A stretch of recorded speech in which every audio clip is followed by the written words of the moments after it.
les membres de casting.fr. Aujourd'hui, je suis en compagnie de Patricia Thibault. Oui, Une nuit d'été, une super belle pièce. Donc alors, bonjour Patricia. Bonjour.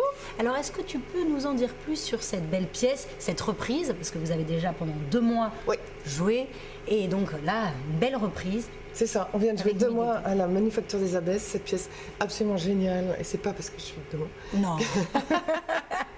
C'est Une nuit d'été de David Gregg et Gordon McIntyre, sous-titre Une pièce avec des chansons, traduite par Dominique Ollier, qui a fait une traduction formidable.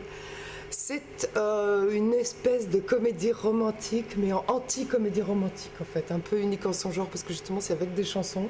C'est pas une comédie musicale. Ouais, c'est bien de le préciser. Voilà. Hein. Non, c'est pas du tout une comédie musicale, c'est juste que c'est une pièce qui est entrecoupée de quelques petites chansons de temps en temps chantées jouées et chantées en acoustique, donc guitare et ukulélé. Et qui sont comme ça des petites parenthèses, des respirations qui expriment un petit peu ce que les personnages pensent, quoi. Et donc c'est une pièce qui est écrite comme un film, en fait. Donc David Gregg s'est pas du tout embêté à garder un lieu unique et tout. Donc on voyage. On voyage dans tout Édimbourg, en fait. Ça se passe à Édimbourg. L'été, il pleut. Et donc on part d'un bar, ensuite on est dans les rues d'Édimbourg, on va dans un club de bondage japonais, et on est dans un hôtel, dans un appart, enfin partout, ça va. Donc on s'ennuie jamais. C'est hyper rythmé et on s'ennuie jamais, en tout cas. Nous sur scène jamais, mais le public apparemment non plus. Et puis c'est très drôle et c'est très malin. C'est très malin et c'est très intelligent. C'est l'humour anglais en fait. Et l'humour anglais, du coup, c'est vrai qu'avec cette comédie légère et ces chansons, on est transporté. C'est ça. Comme quand on regarde un film, du coup. Ouais, c'est un peu ça. En tout cas, c'est ce que disent les gens qui en sortent, quoi. C'est un moment de waouh, c'est une espèce de bulle. Les gens disent c'est un pur moment de bonheur. Quand on sort de là, on a la banane. Ça fait plaisir en ce moment. Carrément. On en a besoin. Carrément. Et puis le thème, c'est un petit peu est-ce qu'à 35 ans, un autre choix de vie est possible, parce qu'en fait il y a le héros principal Bob qui se pose cette question, c'est le jour de son anniversaire et lui c'est un petit malfrat, il vend des voitures volées, il avait des envies d'être poète et plein de choses, et il y a 35 ans il se dit mince, alors c'est ça ma vie quoi, c'est pas exactement ce qu'il voulait, et en fait voilà, il se pose toutes ces questions là de manière assez rigolote tout du long. Et effectivement, oui, au final, un autre choix faut pas est trop possible. Dire, faut pas trop dire. Bon, mais oui, mais c'est... Donc on ressort, on a la banane, et en plus de ça, on se pose des questions sur sa vie. C'est ça. En gros. Ouais, mais on se dit que finalement, c'est pas si grave. Voilà. Et alors, pour réussir à être sur scène, sur les planches, est-ce que tu peux nous raconter un peu ton parcours ? Alors moi je viens à la base du théâtre, donc j'ai commencé à jouer au théâtre beaucoup, on avait une troupe comme ça, puis finalement la troupe a implosé, puis bof, après j'ai joué avec plein d'autres gens, j'ai fait comme beaucoup les cours Florent, il y a fort longtemps, j'ai fait le studio Pygmalion, j'ai travaillé comme ça un peu partout. Et puis, donc ça t'a appris rigueur, ça t'a appris... Absolument. Qu'est-ce que ça t'a appris de faire ces formations-là ? Le théâtre, en tout cas, c'est la rigueur et c'est le travail, quoi. Vraiment. T'apprends à poser ta voix ? Déjà, voilà. Après, j'ai pris des cours de chant également, mais ça aussi, ça m'a aidé à poser tout ça.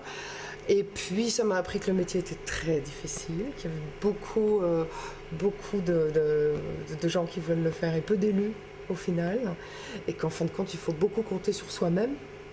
Il faut y aller, quoi. Il faut aller au charbon tout le temps, et que quand on attend un peu à côté de son téléphone, ça marche pas. Ouais, voilà, il y a quand même peu de gens qui t'appellent, quoi. Donc il faut être là, il faut se montrer, il faut sortir, et puis il faut faire des choses, quoi. Il faut faire un peu de tout. Il faut monter, exactement. Ce dans quoi on pense qu'on n'est pas trop mauvais, quoi. C'est pas la peine non plus de partir dans n'importe quoi. Mais c'est plutôt, toi tu trouves que c'est plutôt positif, comme toi d'être monté sur les planches, ensuite d'avoir fait de la télé, parce que quand même Plus belle la vie, ça a été un joli rôle. Oui, c'était chouette. C'était chouette de faire ça. C'était il y a longtemps, mais j'ai beaucoup rigolé. La première fois que j'ai tourné là-dedans, je savais même pas dans quoi j'allais tourner en fait. C'était vraiment au tout début. Parce que c'est quand même une série extrêmement populaire et dans le bon sens du terme. Oui, absolument. Moi, ça doit faire 6 ans que j'y ai plus tourné. On me reconnaît encore pour ce personnage et pour ce rôle et tout. Donc non, ça apporte une belle visibilité de faire de la télé. Voilà, une popularité. Après, il faut savoir que les gens vous connaissent en tant que personnage, quoi. Moi, on me reconnaissait comme Laurence Chaumette. Personne ne savait que j'étais Patricia Thibault. Donc c'est pas la comédienne qui est mise en avant, c'est le personnage. Mais voilà, c'est ça, les séries populaires. Il faut pas s'en offusquer, c'est comme ça, quoi.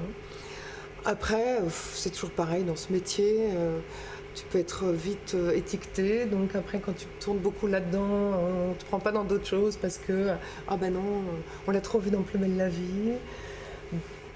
C'est comme ça. Voilà. Donc il faut faire des choix dans ce métier, il faut faire attention aussi à bien choisir.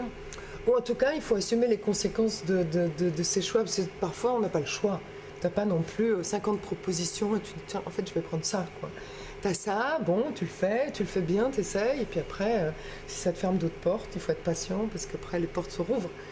Mais Quel regard justement tu portes sur le métier de comédienne aujourd'hui? Parce qu'en effet, c'est quand même devenu maintenant une activité pluridisciplinaire. Tu es obligé de faire quand même pas mal de choses. Ah ouais. Oui, puis moi j'encourage ça en plus, quoi. Mais c'est très difficile en France parce qu'autant dans les pays anglo-saxons, ils ont tous plusieurs métiers, ça dérange personne. Ils sont assez ouverts. Et absolument. Et puis ils n'ont pas le choix, quoi. Il y a un moment, ils vont jouer au théâtre, et puis après ils vont faire des voix, et puis certains sont serveurs, et puis ça dérange personne, c'est très bien parce qu'il faut bien manger, quoi. Ici, si tu es acteur, et puis chanteur, et puis que tu fais un petit peu un autre boulot à côté, on te demande mais en fait tu fais quoi vraiment? Et c'est pas encore complètement rentré dans les mentalités des gens qu'on peut avoir plusieurs métiers. Surtout que maintenant, il y a quand même des animatrices qui finissent par faire du cinéma, d'autres qui maintenant font de la chanson. C'est ça, oui, maintenant ça commence à se croiser doucement. Voilà. Et d'ailleurs, en parlant de la chanson, de la musique, c'est vrai que dans le spectacle, tu joues du ukulélé. Absolument. Et tu chantes. Ouais. Est-ce que tu as pris des cours de guitare, de ukulélé? Comment t'en es venu à faire ça? Non, alors, le ukulélé, j'ai des amis qui savent en jouer, donc j'ai un peu appris avec eux. Puis après, j'ai passé beaucoup de temps moi-même, toute seule, chez moi, dans mon canapé, à passer mes accords et à travailler ça. C'est pas hyper compliqué, mais bon, ça demande beaucoup du temps, quoi. Voilà, c'est du temps. Et puis ça, c'est pratique, le ukulélé, parce que tu peux le promener partout. Donc, tu casses les oreilles de tous tes amis tout le temps. D'ailleurs, tu l'as, le ukulélé. Avant de vous faire une petite surprise, parce que c'est vrai que j'ai quand même demandé à Patricia de nous chanter un petit quelque chose. Avant, des petits conseils quand même pour les membres de casting.fr, comment entamer une carrière sur les planches, dans le cinéma. Entamer une carrière. Alors, comment l'entamer, ça, je sais pas le dire. Mais par contre, comme moi, je suis coach. Voilà, je suis coach d'acteur. En tout cas, déjà, tu l'as dit, c'est du travail. Je vois trop de comédiens qui pensent que c'est juste leur talent et leur génie suffit. Ça n'est pas vrai. On peut être génial, mais c'est quand même énormément de travail. Donc il faut aller voir des pièces, des films, mais il faut aussi travailler sur des textes, faire des stages si on en a la possibilité. Et vraiment travailler. Je vois des acteurs arriver en casting, ils ne savent pas leur texte. Ne faites pas ça, pitié, ne faites pas ça, quoi. Apprenez vos textes, soyez carrés. Et voilà, et beaucoup de rigueur, quoi. Parce que ça fait partie des métiers artistiques. Contrairement à la musique ou à la peinture, on se dit qu'effectivement il faut avoir une formation parce que musicien, ça ne tombe pas comme ça, quoi, sans travail. Comédien, on se dit, finalement, n'importe qui sait parler peut être comédien. Et c'est faux.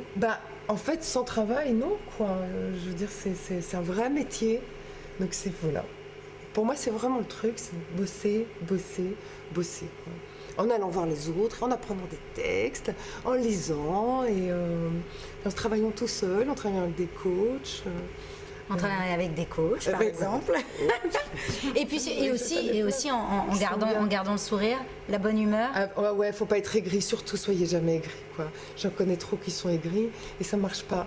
Donc il faut avoir toujours, et puis il faut avoir l'envie. Surtout, quoi. Et puis, je l'ai dit tout à l'heure en plaisantant, mais c'est pas faux. Si vous faites ça uniquement pour l'argent, arrêtez, faites autre chose. Je sais pas, joue au loto ou quoi. Jouez du ukulélé. C'est ça, dans les rues. Vous gagnerez mieux votre vie, peut-être. Bon, un petit ukulélé pour finir en musique. Allez. Je suis sûre que ça va vous faire super plaisir. C'est la chanson d'introduction de la pièce.